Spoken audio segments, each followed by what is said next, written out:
নতুন বছরের শুরুতেই শীর্ষ লিগগুলোর দলবদলের মৌসুম শুরু হয়ে গেছে। নিজেদের সমৃদ্ধ করতে চলছে নতুন খেলোয়াড় অন্তর্ভুক্তির পরিকল্পনা। মার্কাস রাশফোর্ড, ক্যাসিমিরো, দানি ওলেমো, মোহাম্মদ সালাহ, আলেকজান্ডার আর্নল্ডের মতো তারকারা বেশ আলোচনায়। তাই এবার দলবদলের বাজার জমজমাট হবে বলে মনে করা হচ্ছে। ক্লাব ফুটবলে ম্যাচের সংখ্যা বেড়ে যাওয়ায় খেলোয়াড়দের ওপর ধকলের প্রভাব এবার বেশ ভোগাচ্ছে দলগুলোকে। তার বড় প্রমাণ Manchester City, Manchester United, Tottenham হটস্পারের মতো ক্লাবের অপ্রত্যাশিত পারফরম্যান্স। তাই নতুন খেলোয়াড়দের দলে নিতে তোড়জোড় শুরু হয়ে গেছে।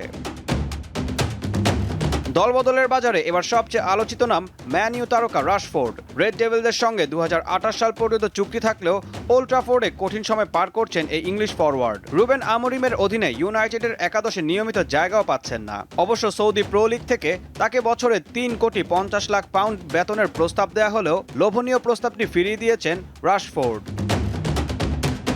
ট্রান্সফার উইন্ডোর অন্যতম আকর্ষণ লিভারপুলের ফুটবলার ট্রেন্ট আলেকজান্ডার আর্নল্ড। এই রাইট ব্যাককে দানি কারবাহালের যোগ্য উত্তরসূরি হিসেবে বিবেচনা করছে লস ব্লাঙ্কোরা। স্প্যানিশ গণমাধ্যমের খবর, আর্নল্ডকে দলে পেতে লিভারপুলকে 20 মিলিয়ন ইউরোর প্রস্তাব দিয়েছে মাদ্রিদ। অবশ্য স্প্যানিশ জায়ান্টদের প্রস্তাবে রাজি নয় লিভারপুল। এছাড়া অলরেডদের আরও 2 তারকার দলবদল নিয়ে জোর গুঞ্জন রয়েছে।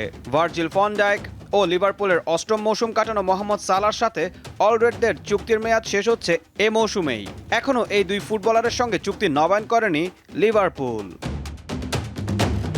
স্পোর্টিং সিপিতে খেলা ভিক্টর গিওকারেজ এই মুহূর্তে সবচেয়ে বেশি আলোচনায় থাকা খেলোয়াড়। চলতি মৌসুমে এখন পর্যন্ত 27 ম্যাচে 27 গোল করেছেন, যার মধ্যে চ্যাম্পিয়ন্স লিগে ম্যানচেস্টার সিটির বিপক্ষে হ্যাটট্রিকও আছে। তাকে নিয়ে আগ্রহ আছে ম্যানচেস্টার ইউনাইটেড এবং আর্সেনালের।